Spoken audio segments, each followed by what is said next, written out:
Boa noite a todos. Boa noite. Boa noite, Fábio. Boa noite, Patrícia. Boa noite, Ana. Então, estamos aqui na primeira live, né, sobre relações internacionais, religião em tempos de pandemia, revisão de um conceito de progresso esgotado. Então, os nossos convidados vão expor temas, né, diferentes desse mesmo guarda-chuva. Eu vou primeiramente apresentar o primeiro convidado, que é o Fábio Nobre, tá? Depois a Patrícia, depois o Fábio Bento. Né? O Fábio Nobre provavelmente todo mundo conhece, mas eu vou rapidamente apresentar. Ele é graduado em Relações Internacionais pela Universidade Estadual do Paraíba, mestre e doutor em Ciências Políticas pela Universidade Federal de Pernambuco. Ele é professor no curso de graduação de Relações Internacionais e no programa de pós-graduação em Relações Internacionais da Universidade Estadual da Paraíba. Pesquisa a área de religião e relações internacionais e a área de estudo de paz. E é um dos autores e fundadores do Centro de Pesquisa, o CEPRIR, em Religião e Política e Relações Internacionais. Então, estamos juntos já há um tempo nessa caminhada. Fábio, tu tens 15 minutos, né? A gente vai limitar um pouco o tempo, né, para permitir, depois, no final, algumas perguntas. Aliás, eu quero dizer para os nossos participantes, se quiser ver já as perguntas pelo chat, durante as falas, e aí no final a gente, né, pode recolher e ver algumas, né, quanto tempo a gente terá à disposição para responder as perguntas. Então, Fábio, para você a palavra. Bom, Ana, muito obrigado. Desculpas aí pela confusão tecnológica, né? São essas coisas que algumas das coisas que a pandemia está trazendo para a gente, né? A novidade tecnológica também, quanta coisa que a gente está tendo que se adaptar. Entendo que era importante que a gente gravasse esse momento, porque esses webinars, essas mesas do programa estão sendo gravados, né? E a gente está criando um arquivo digital bem legal para esse momento. Eu tenho uma apresentação muito breve, que eu ia até projetar aqui atrás de mim, mas não funcionou. Não funcionou porque a luz ia ficar ruim, então eu vou pedir licença de vocês para projetar aqui a imagem da minha tela. Vocês veem, não? Alguém me responde, porque aí eu também não escuto. Tá, que bom. Que aí agora eu já não vejo vocês, então qualquer coisa, por favor, vocês falem, né? De toda forma, então, para iniciar, é um prazer muito grande estar fazendo essa mesa. Ela começou como uma mesa do programa, puramente do programa de pós-graduação em RI da UEPB, né, do qual fazemos parte 3 de nós aqui dessa mesa, eu, a Ana e o Fábio, né, os dois também são colaboradores, até agora permanentes do programa, e a gente convidou a professora Patrícia, que a gente conheceu, eu pelo menos conheci no ENAPRIR, né, no nosso encontro, pesquisa que fascinante, a gente está trabalhando junto há um tempo. Minha ideia no começo era só mediar, mas a gente trocou aqui os papéis, a Ana media agora, fala depois, e aí veio uma ideia da gente transformar essa mesa, na verdade, na primeira de várias mesas do CEPRI, que a gente chamou de ciclo de debates. Então esse título, Relações Internacionais e Religião em Tempos de Pandemia, revisão de um conceito de progresso esgotado, né? O Fábio me ligou, a gente discutiu uma manhã, debateu esse conceito e nós entendemos que esse momento tão excepcional exige de nós, de fato, algum tipo de discussão sobre como está a nossa área de pesquisa, né? Entendemos que religião e RI já é, em tempos ditos normais, essa coisa da normalidade, e eu já discuto mais sobre essa normalidade, uma agenda negligenciada, né? Entendemos que isso pode ser intensificado também, pelo menos eu entendo isso, em pesquisas e análises pós-pandemia, né? Essas análises tendem a ter uma leitura mais rígida de soberania, pactos econômicos, fortalecimento de fronteiras, releituras do Estado em diversas maneiras. Isso gera, portanto, um risco de repetir um erro crasso das relações internacionais como ciência, que é ignorar o papel jogado pela religião nas dinâmicas internacionais e também nessa dinâmica que estamos vivendo agora, né? Então, por isso essa mesa, por isso esse título, o nosso conceito de progresso está esgotado. Esse modelo de progresso nos levou a isso, nos levou a esse estágio. Em nome de um progresso positivista, variáveis foram excluídas, variáveis como a religião, e é esse mesmo progresso que não soube como reagir a esse acontecimento inesperado, esse evento inesperado que foi a pandemia. Particularmente, eu gostaria de focar minha fala no que eu chamei de religião, nacionalismos e violência em tempos de pandemia. Eu tenho focado minha pesquisa já aí há uns bons 2, 3 anos na questão da violência religiosa, que eu prefiro chamar de violência e religião, depois eu falo disso, e eu fiz aqui uma breve adaptação a esse conceito de pandemia, ao contexto de pandemia, adicionando alguns casos, alguns elementos que eu quero fortalecer. Então, eu pedi à professora Ana, vou pedir para me informar mesmo do meu tempo, senão eu passo. Se possível, fingir que eu estou começando agora para também parecer que eu bati menos o tempo, assim.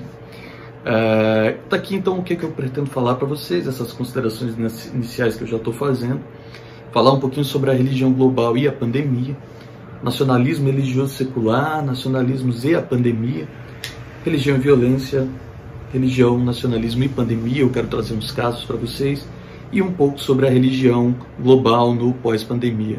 Vamos a eles então. Eu creio que antes de iniciar é preciso fazer algumas considerações sobre a pandemia. A pandemia veio do nada e nos levou ao nada. Eu acho esse movimento muito interessante, né?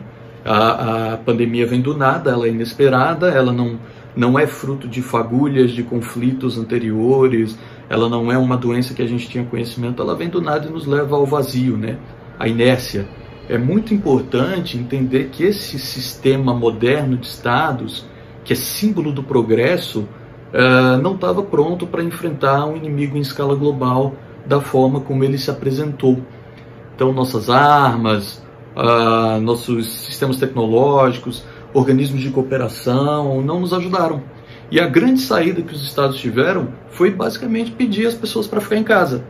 Tá? Eu vejo as pessoas indo para a rua, indo para a praia e tal, e eu vejo como se a zebra decidisse que vai lutar contra o leão. Assim, a gente não tem, na verdade, uma forma racional de sair disso. Os estados não tinham mecanismos para isso. E, de certa maneira, foram as profundas redes de interdependência desse sistema que intensificaram e aceleraram a propagação do vírus. Tá? Então, o Covid ele muda o nosso sistema internacional. Nesse sentido, você tem a possibilidade de uma leitura mais ou menos consensual de que nós não sairemos da pandemia com um sistema mais solidário ou mais global. Pelo contrário, né? Diferente do que esperava lá o Camus quando escreveu A Peste, a gente não vai ter um grande sistema de solidariedade para resolver os problemas trazidos pela pandemia. Não vai ter nem ao menos resistência. Houve, como previa Camus, uma inépcia dos governantes, né? A gente já pode ver exemplos como a saída dos Estados Unidos da Organização Mundial de Saúde. Isso é um sinal forte do enfraquecimento de instituições de governança global, né? Basta a gente lembrar o que aconteceu com a Liga das Nações, quando os estados fortes foram esvaziando. O Estado foi desafiado e ele reage com um fortalecimento de suas fronteiras e uma maior rigidez no fluxo de pessoas. Tá? Seja você um dos otimistas que crê numa nova realidade pós-pandemia, na nova normalidade, como a gente teve uma mesa há 2 semanas atrás, ou um dos pessimistas que acha que isso aqui é o fim da humanidade como a gente conhece, é quase inevitável entender que vai haver um novo normal, haverá um novo normal, um normal diferente. Novos normais, novas normalidades ocorrem sempre que meta-eventos dessa natureza, dessa magnitude, acontecem no sistema internacional, como as grandes guerras, né? O sistema internacional do pré-guerra dos 30 anos, do pós-guerra dos 30 anos, Tratado de Westfália, ou os sistemas, o sistema global do pós-Primeira e Segunda Guerra, ou mesmo catástrofes naturais, né? Eu gosto de, pro lado da religião, puxar sempre o exemplo do grande terremoto de Lisboa, de 1755. Ele acontece no Dia de Todos os Santos, no 1º de novembro. Para quem não sabe, no calendário litúrgico católico, essa é uma das festas mais importantes, né? A festa do panteão católico. Então, para um país extremamente católico como Portugal, sua capital Lisboa, a cidade estava lotada de gente, peregrinos, gente nas catedrais normalmente de estrutura barroca, aquela coisa gigantesca, e essas igrejas vêm ao chão por causa do terremoto, esmagam as pessoas, isso se segue de um incêndio, de uma tsunami, por causa do abalo sísmico. Então é uma tragédia enorme que faz com que as pessoas pensem, poxa vida, mas no dia santo, no dia que pertencia a Deus, a gente recebe isso. Então começam a surgir os questionamentos dos porquês.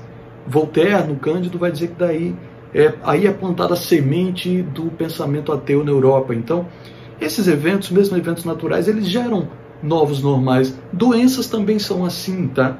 Pensando de novo essa coisa do progresso, da modernidade, do positivismo, a peste negra normalmente ela é colocada como exemplo da conexão entre esses elementos que eu coloquei: autoridade clerical, a vontade de Deus e ignorância e desconhecimento, né? As pessoas julgavam que isso era vontade de Deus, enquanto a tal da peste branca, que o René e o Jean Dubois chamam de peste branca, que é a tuberculose, é vista como exemplo de uma doença tratada com um viés extremamente científico.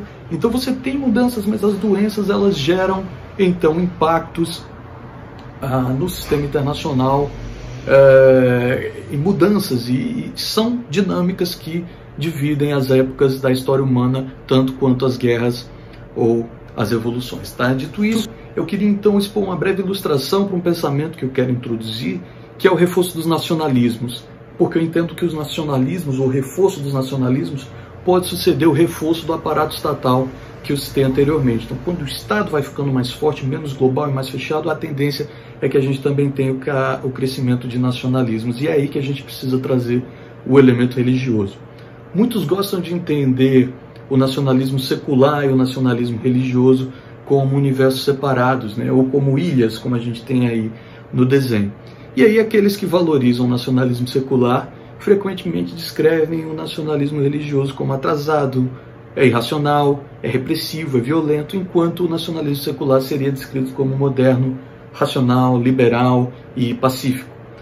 Quando a gente inverte a lente, aqueles que valorizam o nacionalismo religioso normalmente descrevem o nacionalismo secular como imoral, individual, como um vestígio do colonialismo, enquanto o nacionalismo religioso seria representado como moral, comunitário e até uma forma de autodeterminação, né? Todas essas representações, na verdade, perpetuam mal-entendidos, né, comuns sobre religião e secularismo. Na realidade, o nacionalismo religioso e o nacionalismo secular são termos genéricos, termos guarda-chuva, como tem aí o guarda-chuvinho, que normalmente estão interligados. Tá? Eles podem ser sobrepostos ou opostos, mas eles sempre estão fortemente entrelaçados. Tá? Colocado isso, a gente pode então avançar para uma reflexão por hora separada do Estado, vou deixar o Estado de lado um pouquinho, que é como as religiões globais reagiram à pandemia e a uma orientação mais ou menos geral de cessar seus cultos e cerimônias públicas. É óbvio, eu não teria tempo aqui para descrever como todos os líderes de todos os países, de todas as religiões do mundo reagiram, nem que eu falasse pelo resto do ano, mas a gente pode traçar aqui um panorama geral de que a maior parte dos líderes cessaram os seus cultos ou orientaram seus seguidores a cessar seus cultos. Eu recomendo depois que vocês leiam esse texto aí, Religião Covid-19, é um texto curtinho, um artigo, quase jornalístico, que a Camila e a Joyce fizeram, está lá no site do CEPRIR, no qual elas destrincham um pouquinho o que aconteceu em muitos lugares, né? Então vocês podem dar uma olhada. Então pode não ter sido o posicionamento oficial das comunidades, mas você tinha uma orientação geral de que se cessassem os cultos, mas você tinha descompassos locais, né? Em vários locais havia descompasso. Em alguns lugares muito específicos, as meninas destacaram Grécia, Montenegro, Uganda, Índia, Estados Unidos e, obviamente, Brasil. Foi muito difícil parar esses cultos, né, controlar esses cultos. Eu acho que vocês podem até ter lido no começo da pandemia o caso que eles chamam de paciente N na Coreia, também na França, pessoas que foram a cultos religiosos e foram responsáveis pela infecção de várias pessoas. Então, apesar de uma orientação geral para que os cultos cessassem, isso não aconteceu de maneira uniforme. E você também tem alguns posicionamentos que você poderia extrair de qualquer manuscrito medieval sobre a peste negra, que é o caso aí do Ralph Drollinger, que é um pastor que faz parte da comitiva do Trump, ele faz estudos bíblicos na comitiva do Trump, que disse isso aí, que o vírus Covid era uma expressão da ira divina, né? Não com a América, mas com americanos que adoram o ambientalismo e têm uma propensão ao lesbianismo e à homossexualidade, traduzido dessa forma. Então percebam que o pastor começa a reforçar aquele vínculo inexorável entre religião e Estado. Essas menções à América e a um modelo certo de americano aos olhos de Deus. Isso também aconteceu no Brasil, tá? Especialmente com padres e pastores realizando cerimônias pedindo bênçãos para o presidente contra supostas forças ocultas que ele está combatendo. Com essas conexões sendo feitas em muitos lugares, nós vamos encontrar um Estado que experimentou um novo poder, tá? Um poder que ele já não experimentava há muito tempo no sistema internacional, com agendas muito interligadas, interdependência. Com o Estado mais fechado, em muitos lugares a gente vai encontrar esse Estado que tem um novo poder, com fronteiras rígidas, maior centralização, isso tudo aliado a um movimento que envolve religiões e religiosidades, dando uma nova legitimidade a esse poder central. Essa soma pode resultar num experimento trágico num futuro próximo, nos próximos anos. Eu não vou ler essa fala toda do Walt, que não é Walt, ainda é um realista, mas Walt, Stephen Walt, mas resumidamente existe uma leitura de que o Covid pode criar um mundo menos aberto, menos próspero e menos livre. Nossa, barulho. É possível. Tá? Então, isso me leva aqui à reta final das colocações que eu quero introduzir para vocês, que é a segunda metade, mas como o tempo é curto, a relação entre religião e violência. Antes eu quero pontuar que eu não quero chamar esse tipo de fenômeno de violência religiosa, porque não é isso que é. E o ser é importante e as palavras materializam o ser.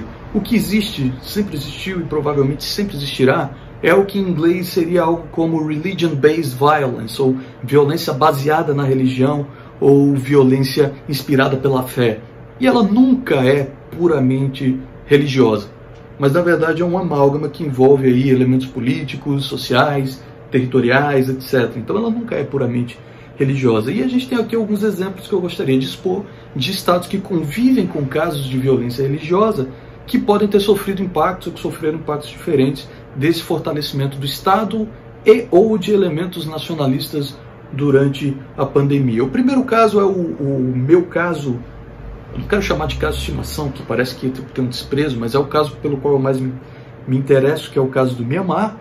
Rapidamente, o que acontece no Mianmar, você tem uma minoria muçulmana chamada de Rohingya, que é um nome que significa habitantes de Arakan, que era a província de onde eles advêm, que hoje se chama Rakhine. Essa minoria ela não é reconhecida pelo Estado de maioria budista, um Estado que vocês conhecem como Birmania ou Mianmar, que passou por uma ditadura militar budista, né, no qual o nacionalismo budista se fortificou muito. Então eles sofrem uma perseguição por essas autoridades e eles não são reconhecidos. E aí você tem um fluxo enorme de Rohingyas que fogem dos campos de refugiados onde eles moram em Mianmar, especialmente para Bangladesh, onde eles ficam às vezes largados na estrada porque o próprio país, Bangladesh, não tem condições de sustentar o fluxo enorme de pessoas que entram no país. Essas pessoas sofrem uma violência brutal, cultural, estrutural e direta. Eles sofrem ataques, existe um grupo terrorista budista que os ataca, um grupo chamado 969. Então eles normalmente sofrem condições muito críticas. Como eles não são cidadãos reconhecidos pelo Estado, eles não têm acesso a serviços básicos como serviços de saúde. Tá? Então, o que aconteceu em Mianmar durante a pandemia? Você tem aí o mapinha que mostra, na verdade, que Rakhine seria essa mais aqui ao noroeste, tá? Lá em cima. O maior número dos casos se dá em Yangon, que é esse que está vermelhinho, que é de maioria budista, e não lá em Rakhine. Só que não há registro dos casos em Rakhine. Então é impossível sequer saber quantos Rohingya foram infectados pela pandemia de Covid ou pelos casos de Covid. É impossível medir quantos morreram, quantos contraíram. Eles não têm acesso a esse serviço de saúde, eles não têm acesso à orientação, eles não têm acesso a máscaras, tá? Então é uma questão gravíssima como o Estado se aproveitou. A gente chama basicamente de genocídio que acontece em Myanmar. O Estado então se aproveitou de uma força natural, ampliou a centralização de poder e permitiu que a natureza colaborasse com o seu genocídio dos Rohingya em Myanmar. Num outro extremo, a gente tem o caso, depois das perguntas vocês podem me fazer mais perguntas, eu só quero ganhar um pouco de tempo, que é o conflito de Israel e da Palestina. Vocês conhecem bem esse conflito, eu não preciso descrever tudo que vem acontecendo, inclusive nos últimos dias, né? Mas Israel, ele é entendido como um case de sucesso no combate à pandemia, né? O governo, ele fez restrição de viagem, restrição de entrada, aquele auto-isolamento de 14 dias foi obrigatório. Houve eleições, então tinha cabine de votação para cidadãos em quarentena. Você tinha rastreamento por telefone celular dos indivíduos infectados. Você teve trouxe de volta cidadãos que estavam no estrangeiro, distanciamento social, fechamento de espaços públicos, tudo aquilo que a gente imagina que deveria ter acontecido, tá? Algumas coisas, algumas restrições religiosas que aconteceram, você teve fechamento de cidades e bairros que têm monumentos ou que têm sítios históricos que normalmente são visitados, sítios histórico-religiosos. Você teve fechamento do Bnei Brak, do bairro do Bnei Brak. Você teve o cancelamento nacional da ceia do Pesach, né, da Páscoa, e o fechamento de alguns bairros e também encerramentos do Ramadã também para os muçulmanos. Mas aproveitou-se aí da fragilidade do Estado palestino, ou da representação palestina, e aí como vocês prefiram chamar, dependendo de qual é o posicionamento de vocês. Ao que tudo indica, iniciou-se um processo de apagamento do Estado, né? É algo ainda muito polêmico, muito novo. Muitos dizem que a questão do Google Maps, que o Google nunca nomeou a Palestina, outros dizem que a Palestina está desaparecendo. Ou seja, nada do que aconteceu no Estado de Israel foi estendido aos palestinos, esses ficaram fora. Não foi simples o fechamento em Israel, como vocês podem ver nessa foto. Houve resistência, mas os sítios religiosos foram fechados. E funcionou. Eu teria aqui outros casos, tá? Índia e Paquistão, Sudão, e também o Boko Haram, a Nigéria, mas eu posso falar disso numa outra ocasião. Então esses países, todos esses países, nesses países houve um aproveitamento da fragilidade para fortalecer uma centralidade do Estado e ampliar a perseguição a certas minorias e a violência. E aí a gente chega no caso do Brasil, eu vou passar muito rápido, né? Esses dados são todos do Brazilian Report, que é um think tank feito por brasileiros na Inglaterra. O Brasil é o pesadelo mundial ou o paraíso do Covid, né? Entre os vários problemas que vocês já conhecem, vocês podem ler aí no Brazilian Report, eu queria focar na questão religiosa. O grande problema de violência e religião no Brasil, ao meu ver hoje, é o racismo religioso e o terrorismo religioso contra as comunidades religiosas de matriz afro-brasileira. Umbanda, o candomblé, né? Os terreiros que sofrem perseguições. E isso tem piorado. Tá? O Brasil já abandonou há muitos anos essas comunidades e o Estado brasileiro não conseguiu sequer prestar os serviços nas comunidades, normalmente comunidades controladas por milícia ou tráfico, no Rio, em São Paulo, também no Distrito Federal, tá? E na Bahia. E aí, esses grupos que já estavam sendo perseguidos ficaram sem acesso a nenhum tipo de auxílio nas comunidades. Tá? Então, é intensificado o processo de violência contra eles. Como conclusão, Ana, desculpe o tempo, vocês têm aqui algumas coisas quanto à religião no Brasil, né? Do mais recente para o mais antigo, né? Agora o Bolsonaro derrubou a restrição, né? A obrigatoriedade do uso de máscara nos templos. Então você pode ir para o templo, não é obrigado a usar máscara, um pedaço de pano que te salva, né? No rosto. Um dado de que as igrejas evangélicas, os megacultos, eles estariam agravando os casos de Covid no Brasil. A atuação da Igreja Católica, o Bolsonaro também ignorando as medidas judiciárias e mantendo os templos abertos. Isso tudo é terrível. Eu queria então fechar com essa breve fala sobre o futuro da religião global organizada. Tudo isso é conjectura, a gente não tem esses dados.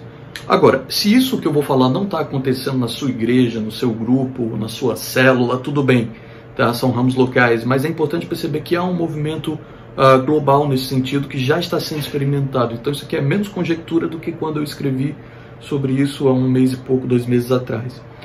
A questão simbólica é muito importante, né? A religião em si é um símbolo feito de símbolos, e os símbolos da religião durante a pandemia são outros, né? O que a gente lembra da religião durante a pandemia? A gente lembra do fechamento da peregrinação à Meca, a gente lembra da suspensão do Ramadã, para não diminuir a imunidade das pessoas, e para mim, mais fortemente, essa imagem do Papa Francisco rezando sozinho, né, na Praça São Pedro vazia. Essa é uma imagem para mim quase que escatológica, né, fantasmagórica, né, a figura do Papa Francisco ali exposto àquele vazio. Então o coronavírus está testando a religião organizada. Como resultado, as pessoas podem começar a ver rituais religiosos lotados com suspeita quando a pandemia terminar. Eu não pretendo ir à igreja tão cedo, mesmo que alguém me diga que a pandemia terminou no Brasil. Isso pode levar as pessoas a uma fé mais individualista. Não é um abandono da fé, mas é um abandono da ideia de comunidade, né? Seja qual for a religião de origem, eventos como o fechamento local, do local mais sagrado do Islã, ou esse auto-isolamento do Papa Francisco vão ocupar um lugar muito mais forte no imaginário dos jovens. Essas são as novas imagens da religião global. A gente está vendo os primeiros sinais, então, de uma geração que vai manter sua fé, mas pode permanecer distante da religião organizada e institucionalizada. E aí a minha grande recomendação é que isso precisa ser acompanhado. Tá? A gente precisa acompanhar essa evolução, porque uma vez que as pessoas se desloquem dessas comunidades organizadas, talvez o Estado ganhe mais força e com isso possa se aproveitar e instrumentalizar mais a religião para atos de violência, tá? Ana, eu sei que eu passei muito do meu tempo, peço desculpa, mas agradeço a paciência de vocês aí, tá? Obrigado, era isso por hora. Muito obrigado, tá me ouvindo? Então, pela fala, vamos te perdoar, tá? Pelos ter ultrapassado o tempo, mas estava bem interessante. Então, eu passo a palavra agora para a professora Patrícia. Deixa eu apresentar um pouco. A Patrícia é doutora em Relações Internacionais pela PUC Minas, é mestre, graduada em Ciência da Religião, sempre pela PUC Minas, e é teóloga também, e atualmente é professora na PUC Minas e no Instituto São Tomás de Aquino, idealizadora e líder do Religere, grupo de pesquisa, religião e relações internacionais, participa de vários grupos também, né? Tem um currículo bem extenso, e a área de pesquisa dela é o islamismo, né? Então, o setor da religião, principalmente no islamismo. Ela fez um doutorado sanduíche no Líbano, né? Então acredito que foi uma experiência muito importante dentro do desenvolvimento das pesquisas da professora Patrícia. E hoje ela vai nos falar de como trabalhar o conceito religião em relações internacionais diante das mudanças sistêmicas e subjetivas, dentro desse guarda-chuva também do tema da pandemia. Então, sem mais me delongar, eu deixo a palavra para a professora Patrícia. Muito obrigada. Obrigada, Ana. Vocês estão me ouvindo bem, gente? Sim, muito bem. Deixa eu colocar aqui o cronômetro. Boa noite a todos e todas. É um prazer estar com vocês aqui, falando desse tema tão complexo, caro, e muitas vezes negligenciado dentro da área de relações internacionais, né? E por isso nós estamos aqui. Vou uma palavra já dentro dos estudos lá, né? O nosso jihad, que é o nosso esforço, né? Nosso combate, de estar trazendo essa discussão.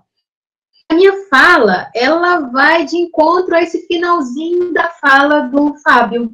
Então, quando o Fábio traz esses questionamentos, né, de como será, essas novas espiritualidades que começam a ser construídas, e isso tem sido um tema que me provoca, e eu acho que eu vou provocar um pouquinho nessa fala.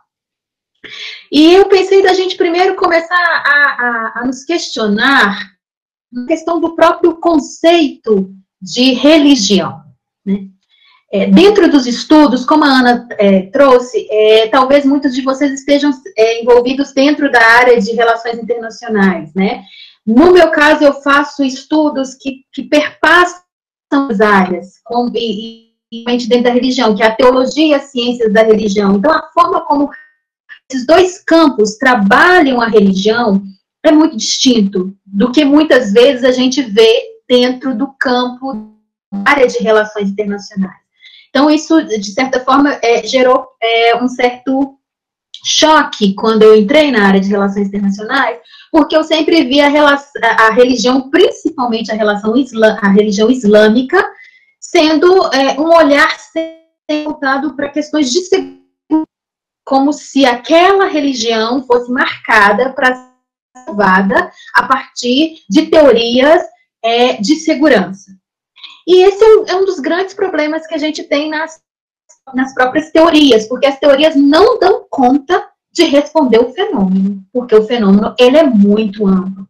Existe uma pesquisadora que eu tenho acompanhado o trabalho dela, eu gosto muito da forma como ela trabalha a religião, ela é da área de relações internacionais, é a Mona Sheikh, e ela propõe, né, trabalhar a relações internacionais, religião, no mínimo em 3 abordagens, que seria, 2 abordagens, na verdade, né, que seria uma abordagem funcionalista ou então substancialista, e dentro dessas abordagens, a gente ampliaria para estar perguntando, esse fenômeno que eu estou analisando, eu vou analisá-lo a partir de uma vertente como uma comunidade de fé, como um poder ou como um discurso, porque a maneira como eu olho o fenômeno vai me direcionar às análises. Se eu olho como comunidade de fé apenas, o que essa comunidade produz, ela precisa ser compreendida dos pressupostos da fé. E para isso eu vou ter que ter um conhecimento específico. Quando o Fábio termina a fala dele dizendo, né, que provavelmente muitas pessoas não voltarão para a igreja com medo da questão do contágio, é preciso perguntar para esse fiel como ele compreende a religião.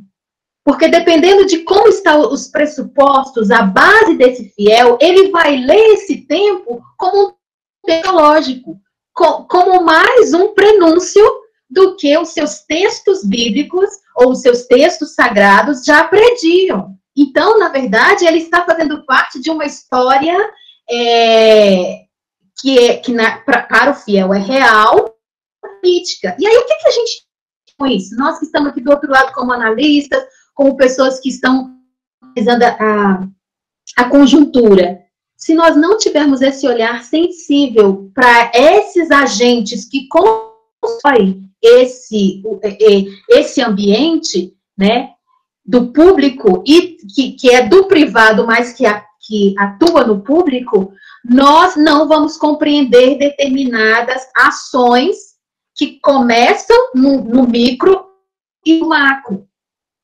Não vamos compreender porque determinadas ações que governantes que estão indo contra, por exemplo, as orientações da Organização Mundial da Saúde está sendo aderida por um grande número de participantes. É porque lá no arcabouço da fé existe algo que legitima aquilo que muitas vezes os outros agentes dizem que não fazem sentido. Não sei se eu estou conseguindo me expressar. Perguntas, vocês podem me questionar. Então, é preciso primeiro compreender o que é religião. E aí, nós precisamos entender que religião, não existe uma definição para religião, mas existem conceitos. E são conceitos que os estudiosos tentam utilizar um conceito mais aberto. E por que isso? Porque se nós trabalharmos com conceitos fechados, algumas manifestações ou alguns fenômenos ditos como religiosos, não vamos encaixá-los, como, por exemplo, se nós entendemos que seja considerado religião, é preciso que exista, que Deus esteja presente.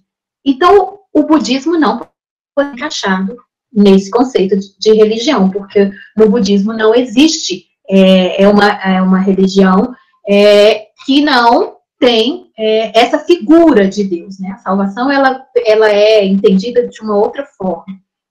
Então, é preciso entender que conceitos e as escolhas por esse conceito também direcionar o que eu vou considerar religião ou não. Isso também pode se tornar uma questão de poder, porque eu posso dizer que determinados grupos, o que eles vivenciam não é religião, e não legitimar o que eles conseguem como religião. Vou dar um exemplo. Quando grupos considerados de resistência, como, por exemplo, os que estão na faixa de Gaza, quando determinados grupos utilizam de táticas, de estratégias que não são reconhecidas como legítimas.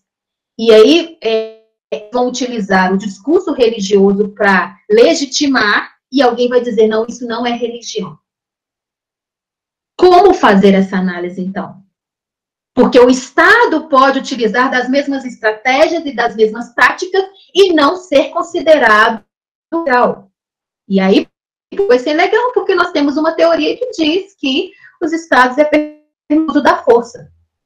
Mas não é permitida aos grupos a utilização da força num caso de resistência. Então, percebam que esses conceitos, ela é uma questão muito delicada e que nós precisamos ter cuidado com ela, porque não é só dizer isso é.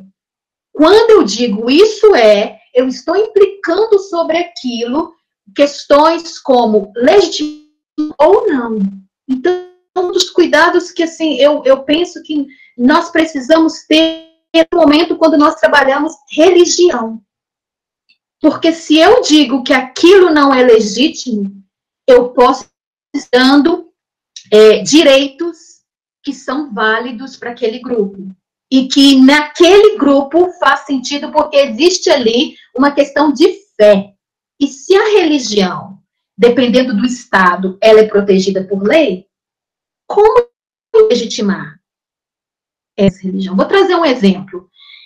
No Brasil, há algum tempo atrás, um deputado quis colocar uma lei de proibição de uso de animais nos cultos afro.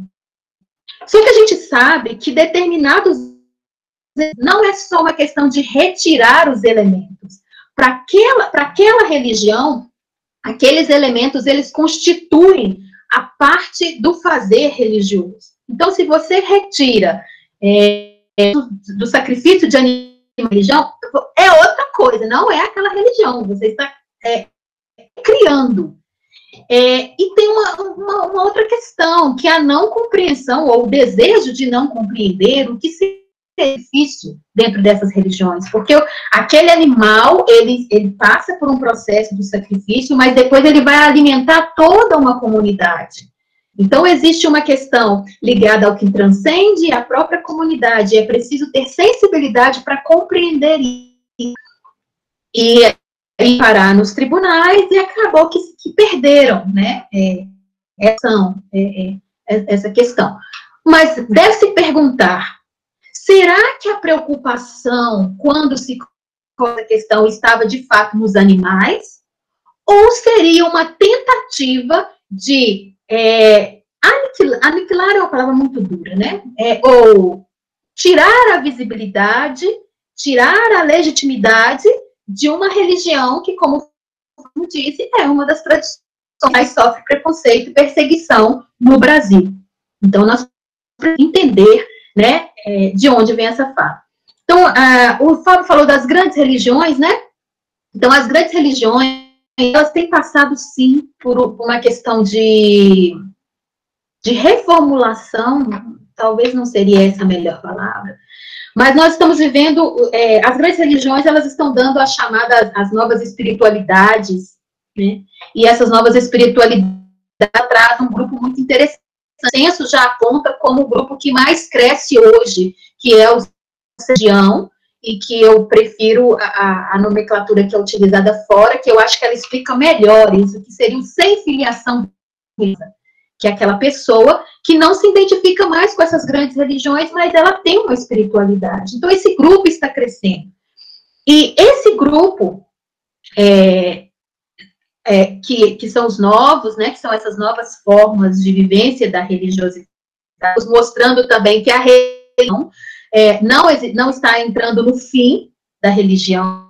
Uns tentaram colocar, né, que a religião iria perder o seu lugar, mas ela está se transformando, e aí gera grande, né, será que após a pandemia, esse grupo ele tende a crescer devido às mudanças produzidas pela adaptação da religião virtual, né, que a gente vê hoje, as missas, os cultos, será que a tendência vai ser esses grupos dos sem religião crescer, continuar, ou tende a um retorno, e aí nessa parte que eu quero te provocar, Fábio, porque a gente tem uma outra questão, porque eu acredito que a gente pode ter um movimento diferente também, o do retorno ao religioso, porque uma vez que se vive as incertezas, a tendência de voltar ao discurso religioso como saída, né, porque é um discurso já conhecido, e até o próprio medo, né, pode vir,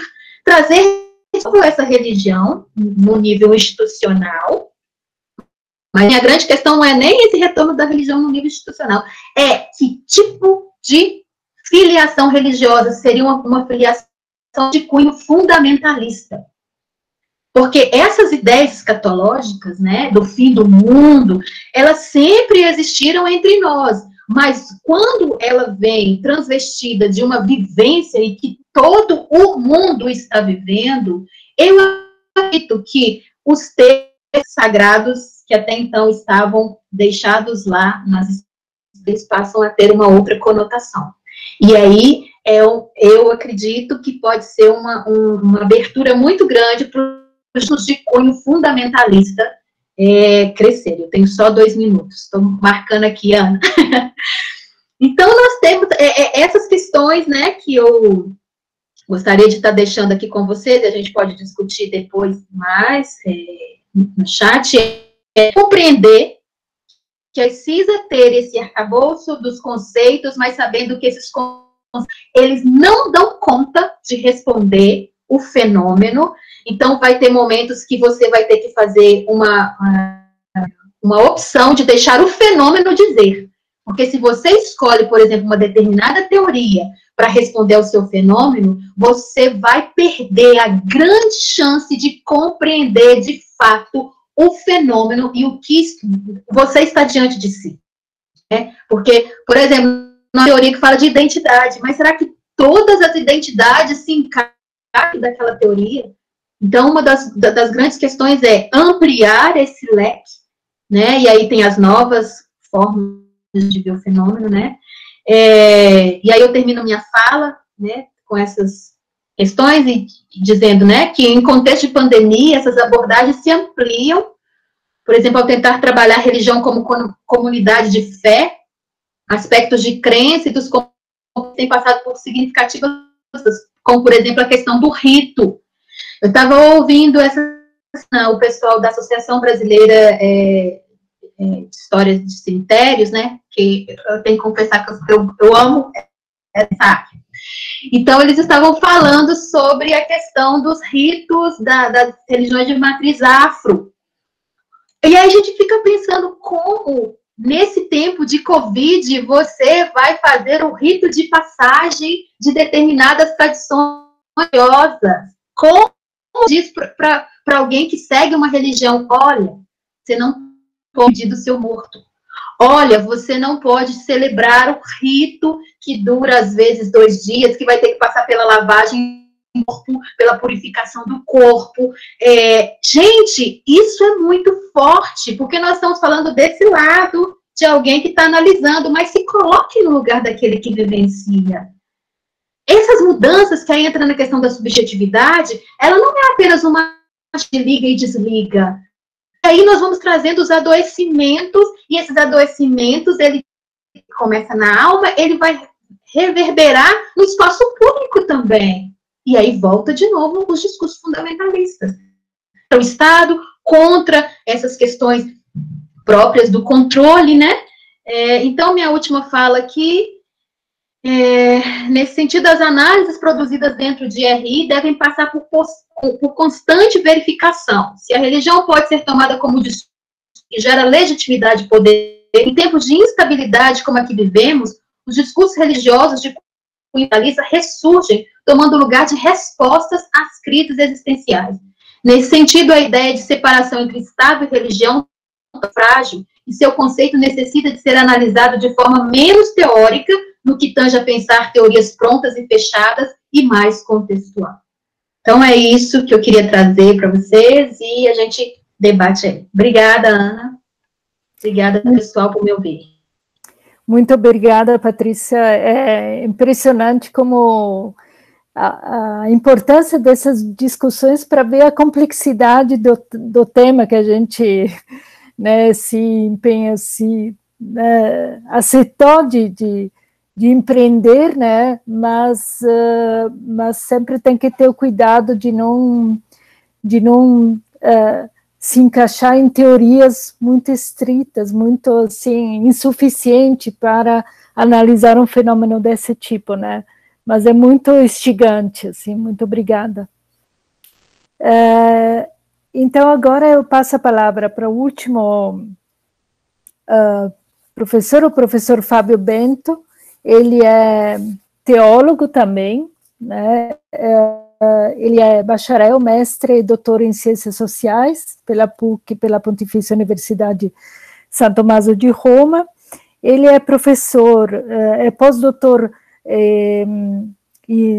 junto ao Núcleo de Estudos da Religião, da pós-graduação de Antropologia Social da URGS, é professor associado na Unipampa, onde leciona Política, Relações Internacionais e Religião, no curso de Relações Internacionais da Unipampa, também membro do CEPRIR, do nosso Centro de Estudos. E hoje ele vai falar sobre a relação entre progresso, modernidade e religião. Então, professor Fábio, para você a palavra, 15 minutos. Tá bem. Boa noite para todos, para todas e todos vocês. Tomara que funcione aqui os internet, né? Porque às vezes o negócio dá umas caídas e tal. Então, o que eu diria aqui sobre isso é o seguinte, né? O conceito de progresso é quase que sinônimo de modernidade. A gente vive nessa névoa, né, de progresso e tal. E ele não tem se mostrado assim muito progressista, o conceito de progresso, né? A gente já começou a duvidar do conceito de progresso, daquela ideia de que a ciência está necessariamente vinculada à construção de uma sociedade melhor, progressista. Então, isso tem muitas coisas assim contraditórias, né?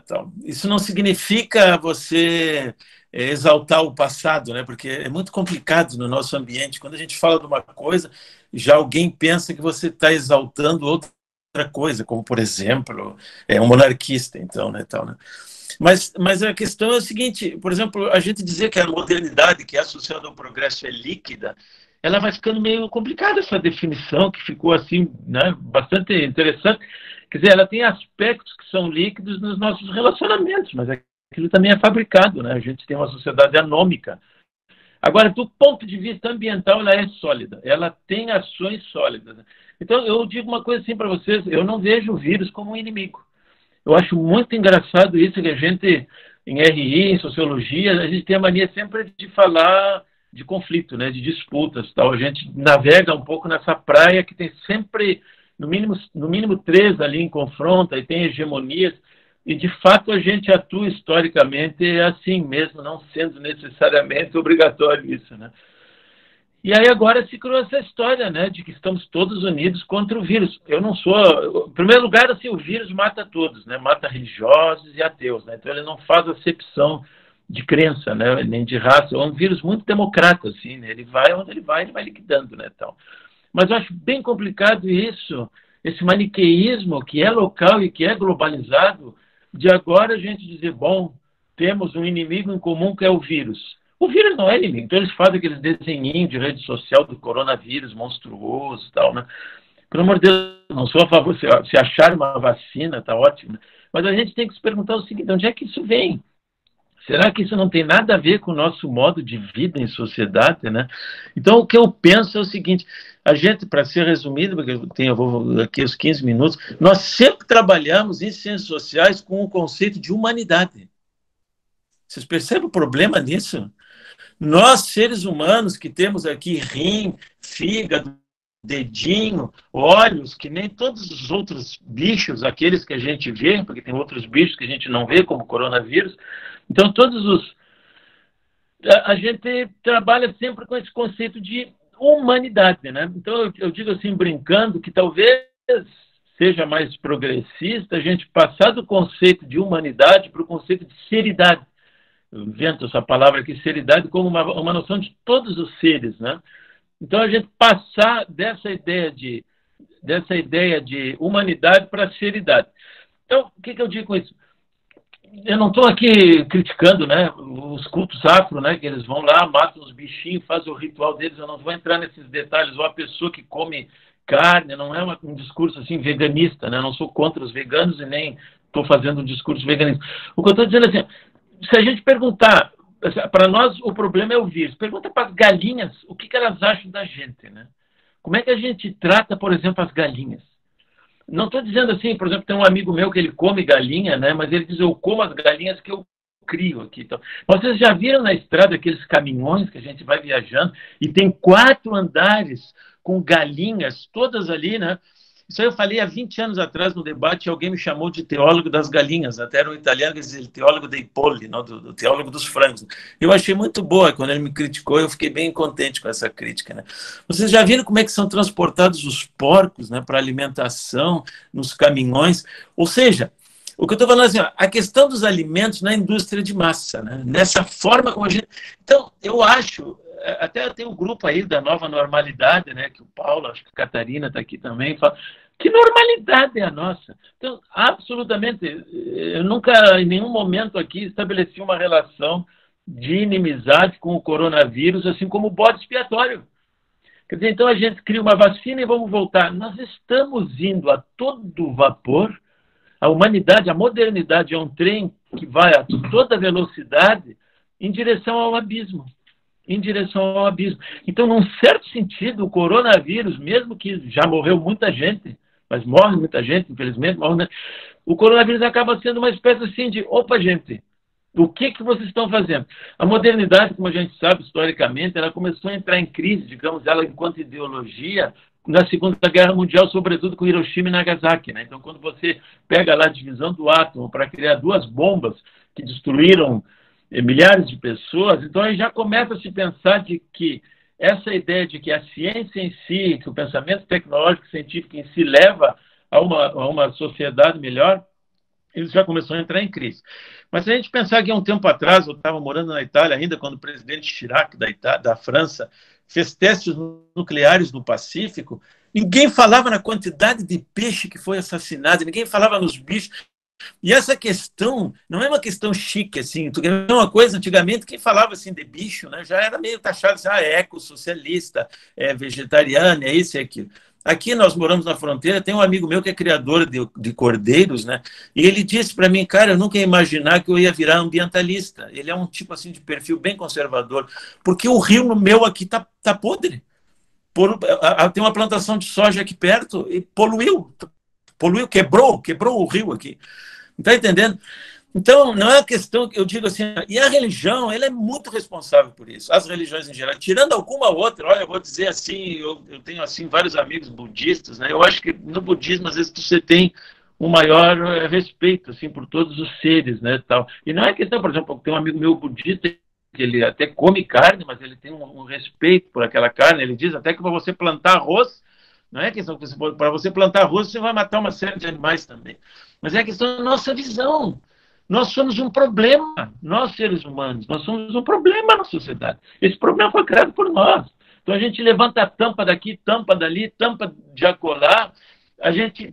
Aonde a gente vê uma montanha, os indígenas têm uma visão super interessante. Eu sempre brinco, eu fui 7 vezes, eu acho, para a Amazônia já, e eu sempre dizia, quando eu vou para a Amazônia, não vou lá para preservar a visão, a cosmovisão indígena.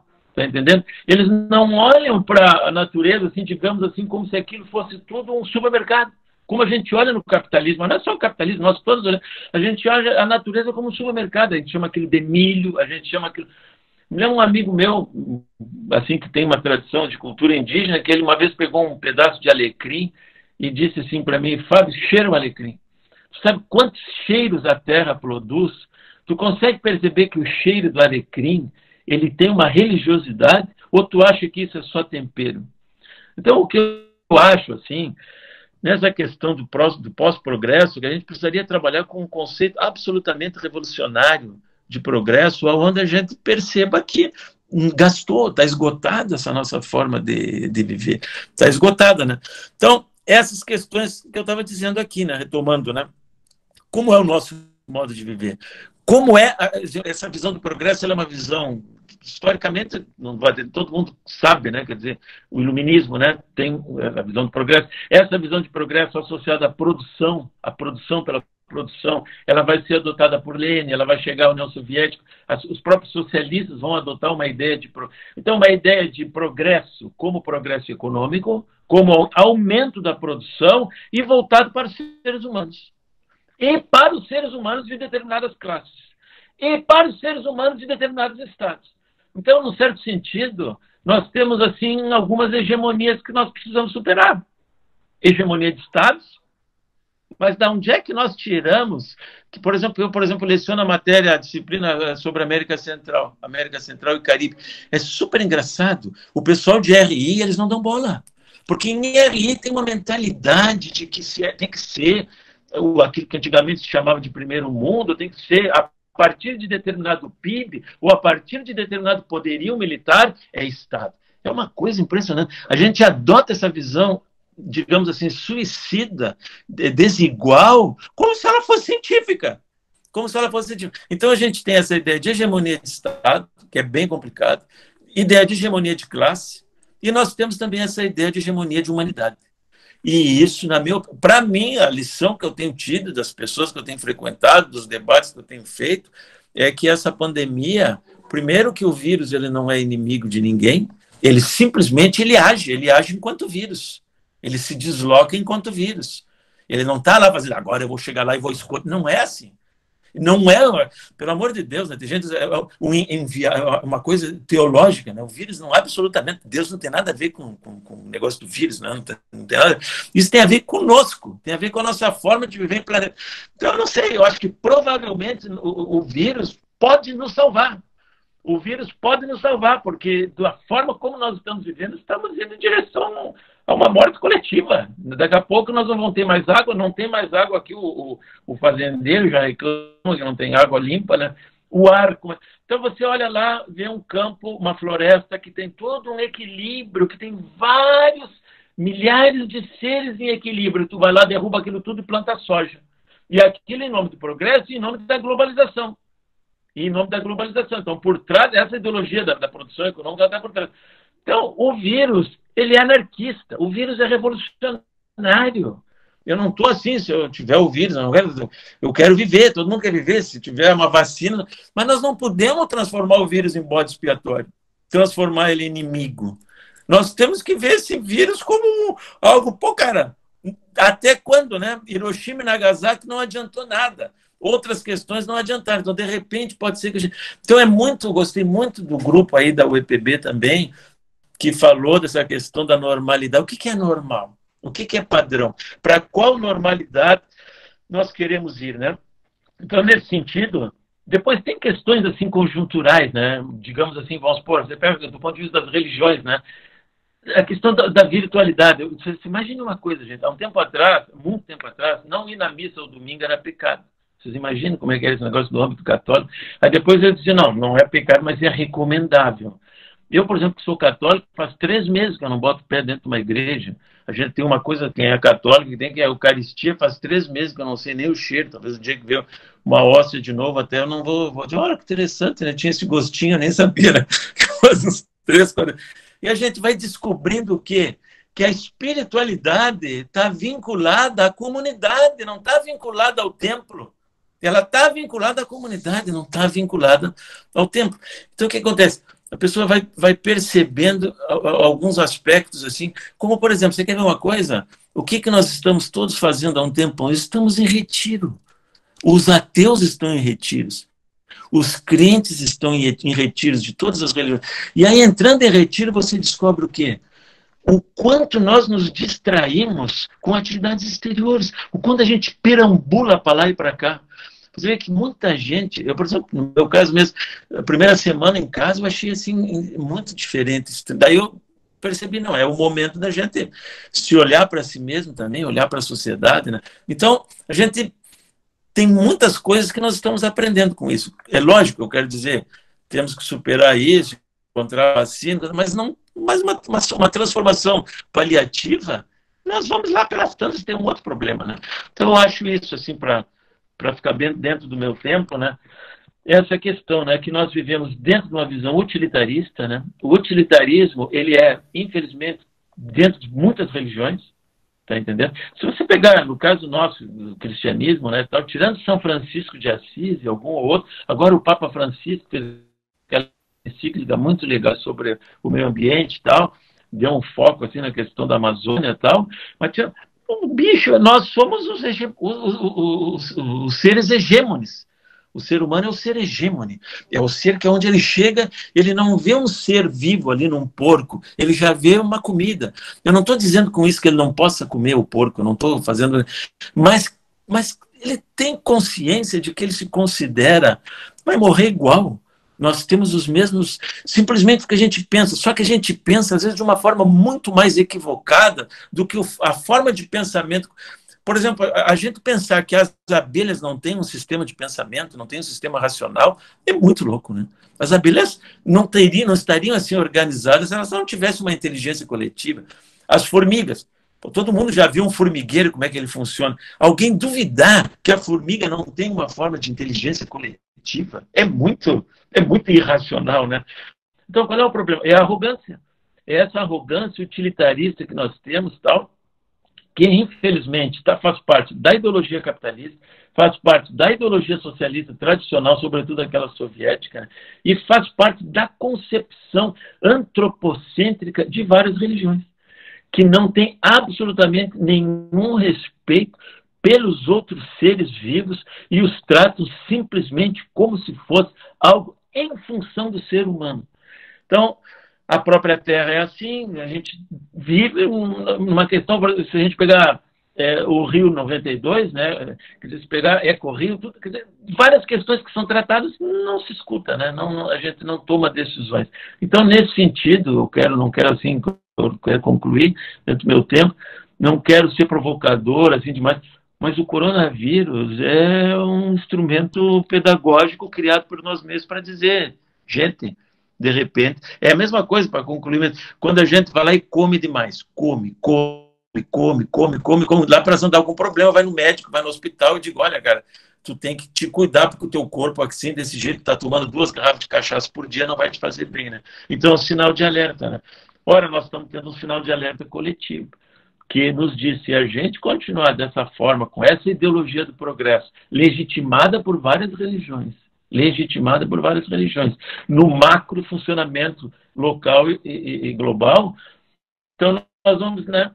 Então, nesse sentido que eu queria dizer, e estou aqui, ó, dentro, tempinho aqui, ó, acabei. Tá bueno, gente? Obrigado aí pela escuta. Muito obrigado, professor Fábio. Bem, é legal ter várias abordagens, várias perspectivas, né, para a gente poder refletir. E agora nós temos, acho que, alguns minutos, né, para as perguntas. Nós temos já aqui uma pergunta do Felipe para a Patrícia. Sim. Diga, Fábio. Antes da gente passar para as perguntas, eu já vi as perguntas do Felipe, são perguntas longas e tal. Eu queria só passar tecer umas... Eu sei que eu já fui o que já passou do tempo, então já perdi o pudor também. Se eu puder, só também... Eu queria tecer 2 comentários breves, na verdade. sobre o que a Patrícia falou e o que o Fábio falou, se você me permitir. Tá. 2 minutos cronometrados. Ótimo, obrigado. Na verdade, assim, eu só queria dizer que eu adorei a fala da Patrícia, né? Eu gosto muito de ouvi-la falar, desde o NAPI, quando ela falou da pesquisa dela, eu fiquei encantado, né? E, na verdade, eu nem me senti tão provocado assim, Patrícia, achei que vi uma porrada maior. E eu não entendo como tão distinto assim que a gente falou. Eu tenho visto o crescimento dessa fé mais individual, mas nunca o fim da fé ou o fim da religião. Acaba coadunando um pouco com o que o Fábio falou também. Eu acho que o que tem acontecido é a redescoberta da religião, né? Então, isso pode até, inclusive, fortalecer cultos locais, né? Isso eu acho importante. Então, talvez, como eu já estava acelerando naquele final das recomendações, minha recomendação é justamente acompanhar esse movimento, né? Como parece te assustar a possibilidade do reforço de leituras fundamentalistas, me assusta isso também, mas num outro aspecto, que é a possibilidade da instrumentalização das religiões por interesses nacionalistas, né? Por isso, nunca separar o secular do religioso, porque o nacionalismo vai beber dos dois, né? Mas adorei, assim, as provocações e tudo, é isso mesmo que eu acho que a gente tem que fazer, são essas recomendações. E só o Fábio, cara, assim, primeiro que eu adoraria, assim, adorei ser o teólogo dos frangos, achei incrível, adoraria ser um teólogo dos frangos, ou dos porcos, ou não sei o quê. Você está quase teólogo do vírus aqui, assim, você está fazendo quase que a defesa do vírus, mas eu entendi o que você quis dizer.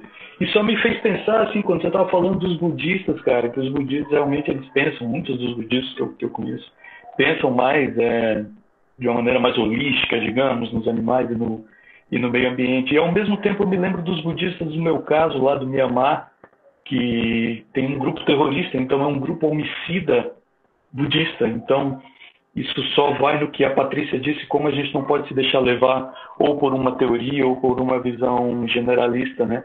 Às vezes o budista ele tem um apreço pelo animal, mas não tem o apreço pelo vizinho muçulmano, e isso pode acontecer com qualquer religião, né? Então, meu cachorro já está latindo aqui, é sinal de que é hora que eu tenho que parar de falar. Então, obrigado, Ana. Então, tem 2 perguntas ali do Felipe, né? Uma para a Patrícia, parece.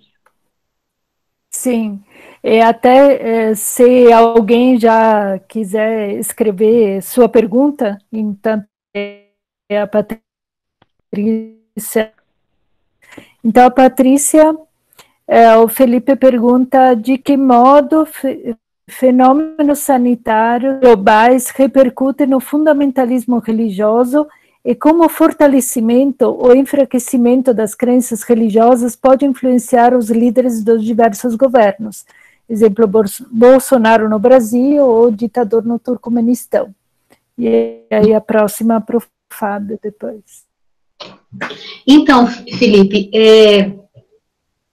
eu tenho uma forma assim, de observar os fenômenos e tento manter essa linha de que a gente precisa olhar fenômeno por fenômeno, para não generalizar, né? Então, a questão, ela é global, mas eu acredito que cada grupo, ele vai ter maneira de lidar com isso, e isso vai estar muito ligado à visão de mundo que ele tem e que ele constrói a partir do seu texto sagrado.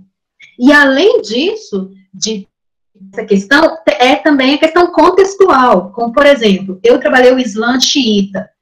Os xiitas, eles têm uma visão, eles constroem a visão de mundo deles a partir de uma teologia única.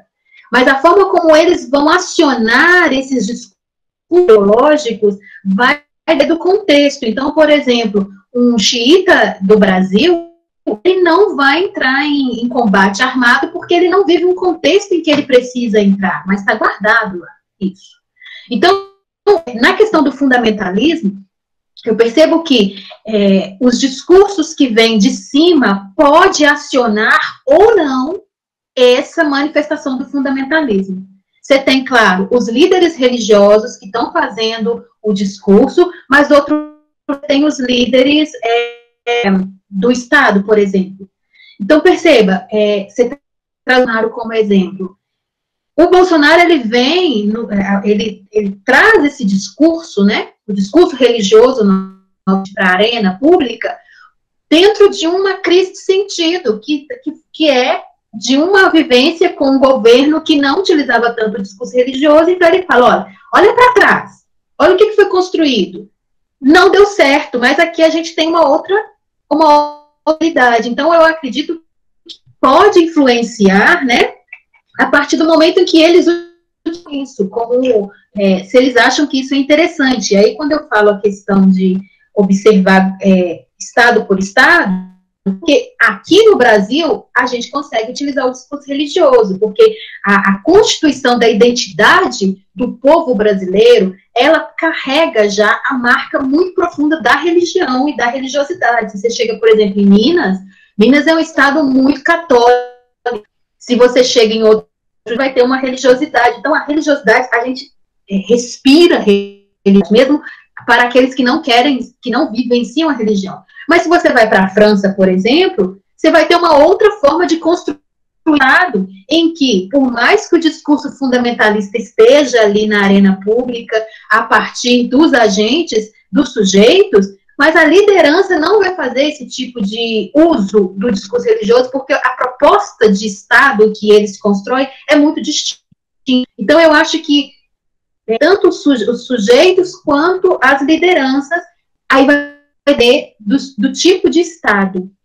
A crise sanitária pode ter, sim, né, ela pode ter à tona de novo esses discursos, mas vai depender muito dos contextos. Não sei se eu consegui te explicar, Felipe. Aí você me dá um feedback aí se eu conseguir, tá? Ana? Explicou sim, professor. Muito obrigado, muito obrigado. Muito obrigada, Patrícia. A próxima pergunta para o Fábio Bento. A maneira como a sociedade liberal capitalista enxerga progresso é bastante diferente da visão de progresso dentro de algumas religiões, como o budismo. Como uma visão de progresso fundamentada nessas ideias religiosas pode apresentar alternativas a uma nova normalidade? Então, Felipe, sobre isso, e também sobre o que dizia o Fábio Nobre antes ali, né, tal. Então, o Fábio dizia essa questão, que tem os budistas meio assim, reagindo, né, de uma forma armada, tal, né? Eu, como sou católico e fiz pesquisa na Nicarágua, e eu fiquei lá muitas semanas, assim, algumas semanas, entrevistando guerrilheiros católicos que tentavam lidar com a violência. Eu acho engraçado a gente achar que budista não possa pensar em se defender de uma forma, digamos assim, garantindo a própria sobrevivência física, né? Não sei de onde é que a gente tirou essa ideia que para ser budista tem que ser bocó. Eu brinco com isso, assim, até bocó aqui no Rio Grande do Sul quer dizer assim, meio, tá, tu apanha, tá bem, né? Eu brinco aquela frase lá que tem no Evangelho, quando Jesus Cristo... Fabião, mas você sabe que não é o caso, né? Alô? Como? Você sabe que não é o caso, né? Em específico, não é um caso de defesa da sobrevivência, né? Sim, mas deixa só, posso terminar aqui os 2 minutos. Claro, fica à vontade. Claro, perdão. Não, eu entendi, não. Mas pode ter uma ideia, o budismo ele foi expulso da Índia porque os budistas foram assassinados pelos muçulmanos, né, Fábio? Por que não tem mais budismo na terra de Buda? Não tem mais budismo na terra de Buda porque os budistas foram todos sistematicamente assassinados pelos muçulmanos da época. Hoje lá a questão dos muçulmanos é diferente. Então, como eles não lidavam com... Então, esses caras lá pelas tantas... Mas eu quero dizer mesmo no âmbito, tirando o aspecto... Deixa eu clicar aqui. Tirando o aspecto político lá, se tem essa ideia, né, de que... Eu me lembro que eu estava numa palestra esse tempo aí, virtual, e alguém ficou assim muito impressionado, né?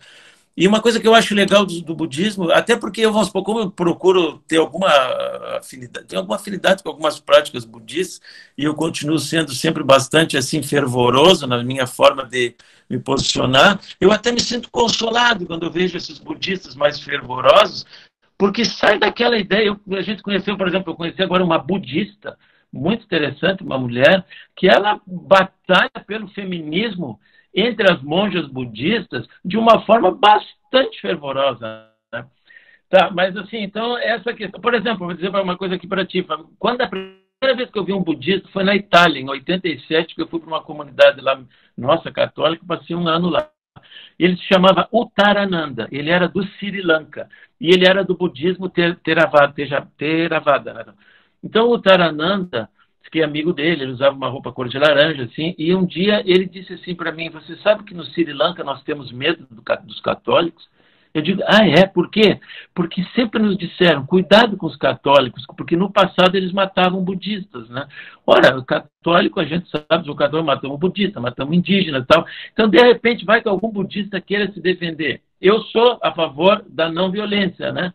Mas acho muito estranho de achar que o cara por trás de uma túnica de budista, lá pelas tantas, não tenha vontade de carregar uma metralhadora também, quando ele se sentir. Tomara que não, melhor que não. Agora, em relação à questão do Felipe, que ele dizia, realmente eu acho que eles têm uma visão, Felipe, eu acho bem interessante em relação aos seres, né? A todos os seres, né? Quer dizer, as preces dos budistas, o budismo não é uma religião, como a Patrícia falou, o Buda não era uma pessoa, não era um religioso. Eu brinco que o budismo é uma oftalmologia, um modo de ver o mundo, um modo de ver as coisas, né? É algo que lida com os olhos, com a visão. Porém, depois de Buda, se criou o budismo como religião, né?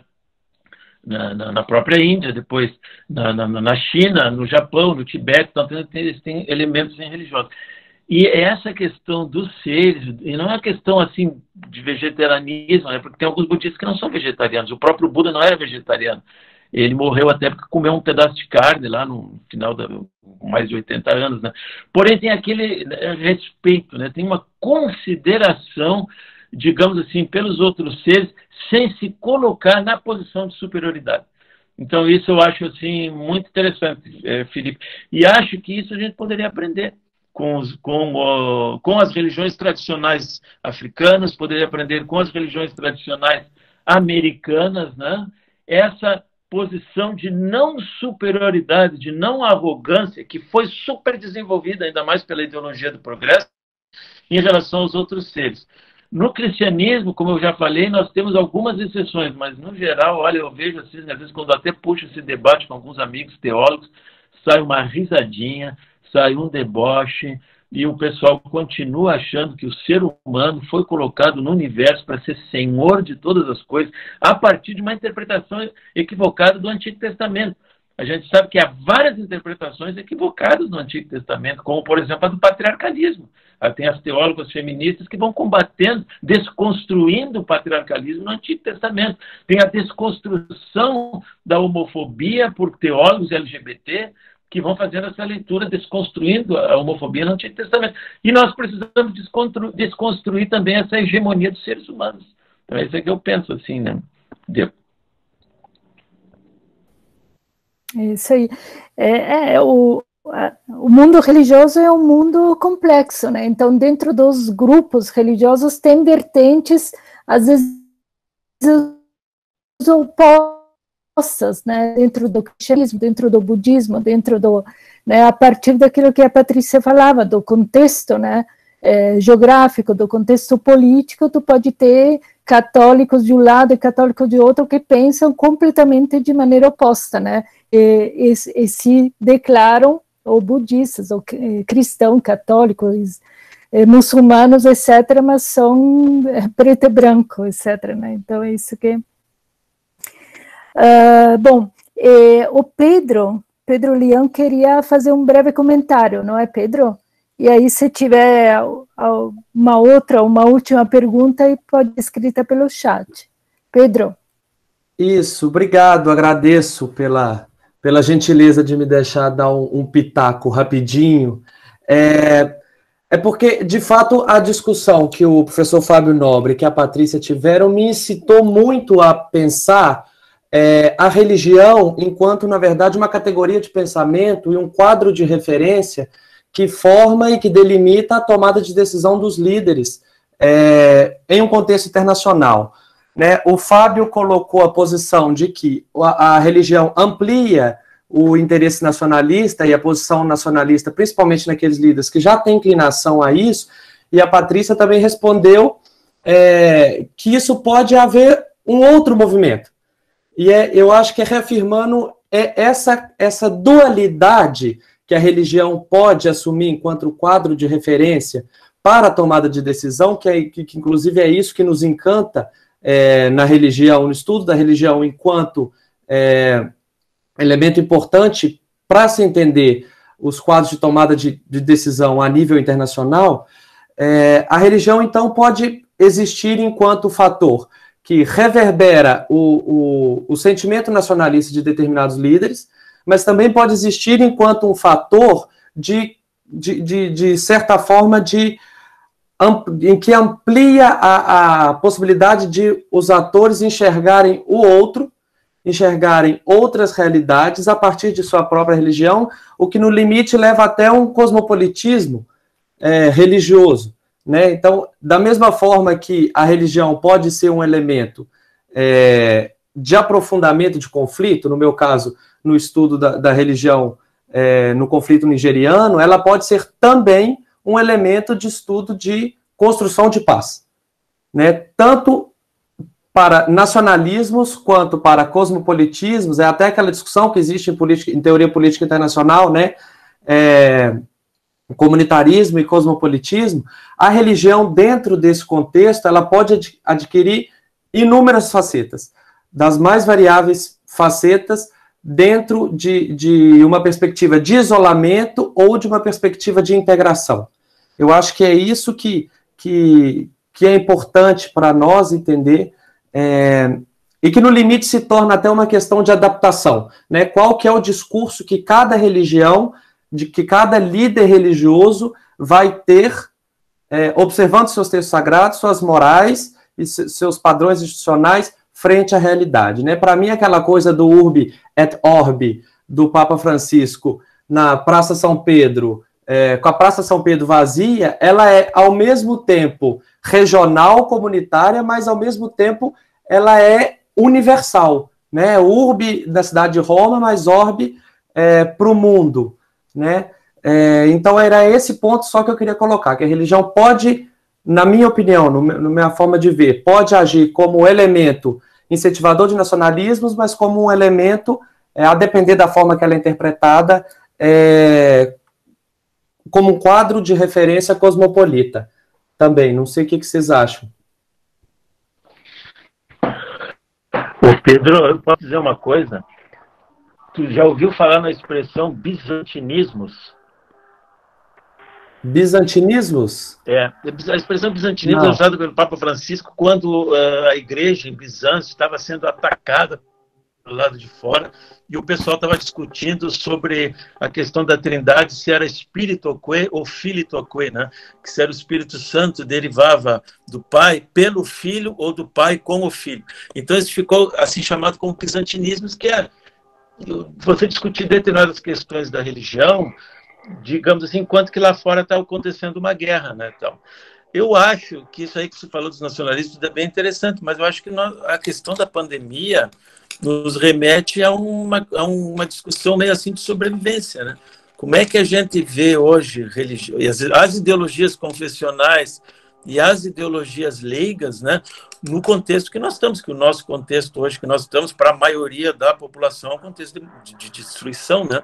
Então, por isso que eu digo assim que desses bizantinismos, porque às vezes a universidade fica discutindo algumas questões, enquanto que lá fora está ocorrendo o risco de extinção da humanidade, né? O risco de extinção de várias espécies. Então, eu acho que a gente, como CEPRIR, a gente deveria entrar na dramaticidade dessa discussão e não no academicismo dela, na minha opinião, né? Então, acho que todos os conceitos são interessantes desde que a gente parta dessa situação que nós estamos vivendo, que é uma situação de revisão em termos assim de futuro, como eu não digo humanidade, como seridade, né, que eu dizia aquela brincadeira ali, né, de todos os seres, mas só para tudo, mais interessante, né? Ô Pedro, só complementando aí, como alguém que vem dos estudos para a paz, né, eu fiz toda a minha parte de mestrado, doutorado pensando em estudos para a paz, até o Luan que está aí escrevendo, a gente já teve um monte de discussão bacana. Essa dualidade da religião é meu ponto de partida, né? Foi como eu comecei a ver religião como eu nem queria chamar só de fenômeno, porque, bom, pode ser agente, pode ser fenômeno. Até o Rodrigo Duque Estrada, que é conhecido nosso, tem uma discussão legal sobre isso. Mas é bem isso, tá? A religião, ela tem, de fato, essa capacidade dupla de ser ou um instrumento de ampliação de conflitos ou de aumento das fagulhas, ou um instrumento de construção da paz. Isso aí me parece bem óbvio, né? E, portanto, volto ao que falou a professora Patrícia, da gente ir para os contextos. É o que nos estudos para a paz a gente chama também da virada local, né? Olhar para os locais, olhar para o contexto local. E aí eu só queria fazer a propaganda aqui. Então, vai ter duas falas, dia 9 de setembro e dia 30 de setembro, nesses debates que a gente vai fazer do CEPRI, falando sobre religião e paz. Então, hoje a gente falou talvez de sobrevivência, de fundamentalismo, de violência, mas haverá 2 encontros que vão focar na questão da paz. Então, fica de olho que você vai poder também ver esse outro lado óbvio da religião, tá? Então, passo aí para a Patrícia, se ela quer fazer um comentário. Sim, se a Patrícia faz um comentário final, depois a gente deixa as datas dos próximos encontros. Tá, eu vou pegar então a provocação aqui do Luan, que ele deixou para a gente, né? E a minha fala aqui, a partir do que ele coloca, né? Ele pergunta assim para a gente: como a gente pode contribuir com a subversão da velha normalidade ou contribuir com a construção de normalidades alternativas mais pacíficas?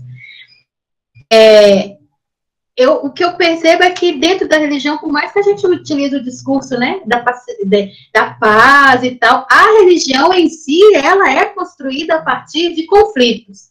Se a gente pega o que é o protestantismo, a gente percebe que no primeiro momento aceita, que surge ali fragmentação.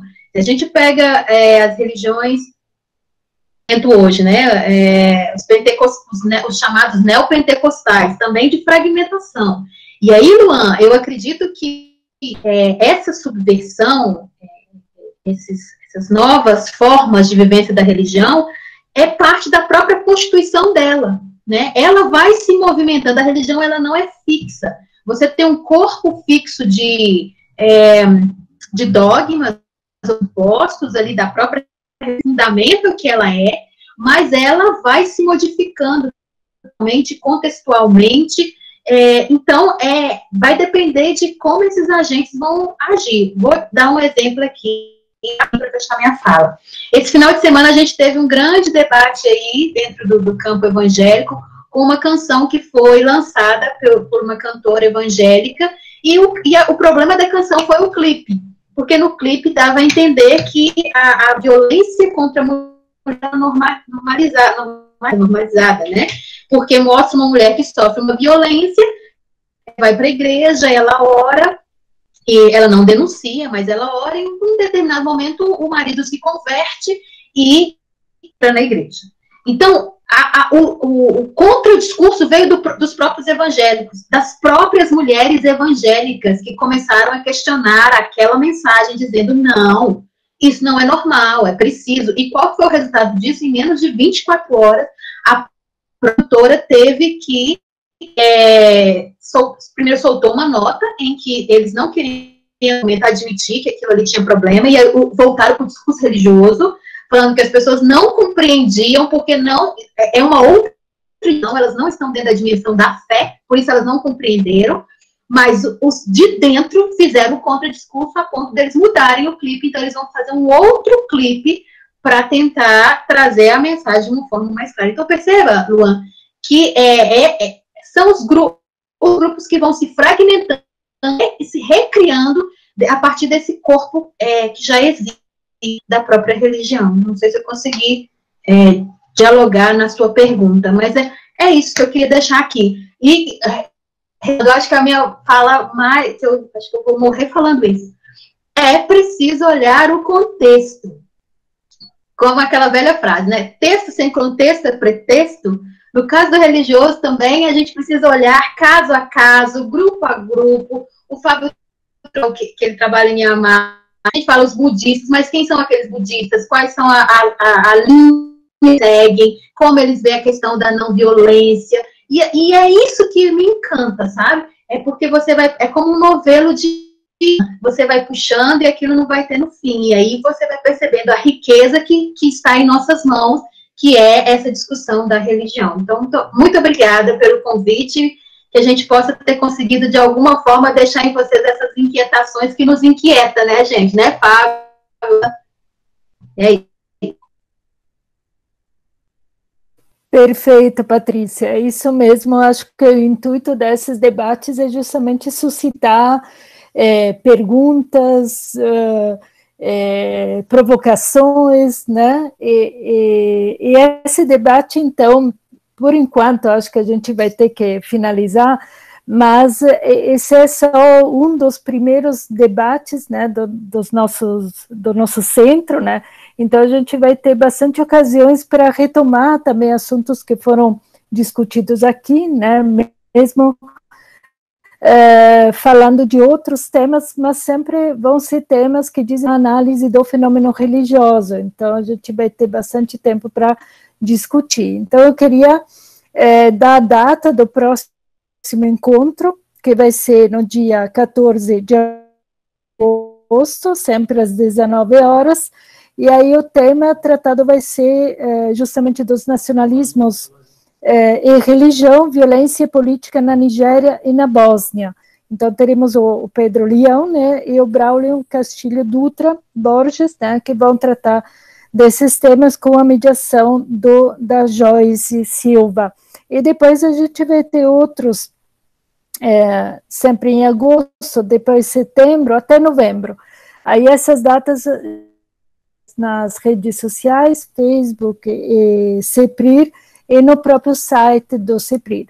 Então eu agradeço a todos, né, pela participação, até vou deixar depois a última palavra para o Fábio Nobre, né, e agradecer a participação, né, mesmo que nem, né, vocês não tenham conseguido falar, mas a escuta também é uma participação muito ativa. Tá? Então, Fábio, se quiser concluir. Eu só queria dizer uma coisa ali do Luan, que ele tinha feito pergunta, não sei se dá um minuto. Era outro Fábio. Não, eu entendi, mas o Luan tinha feito uma pergunta para os dois, brincando. Então, se for possível, senão eu deixo. Sim, um minutinho. Tá, pode assim. falar. Não, mas então deixa, tá bom, deixa.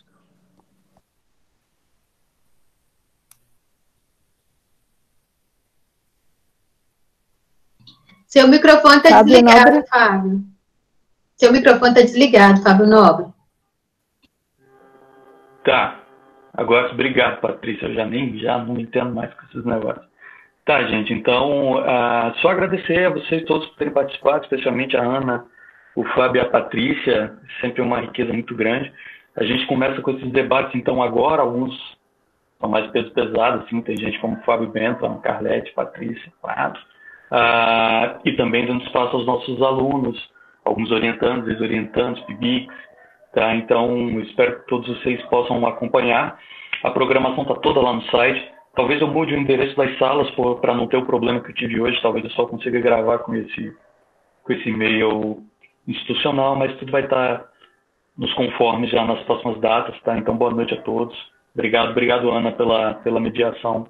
Foi um prazer falar com vocês hoje, tá, gente? Obrigado mesmo. Obrigada a vocês. Uma boa noite a todos. Boa noite. Até mais.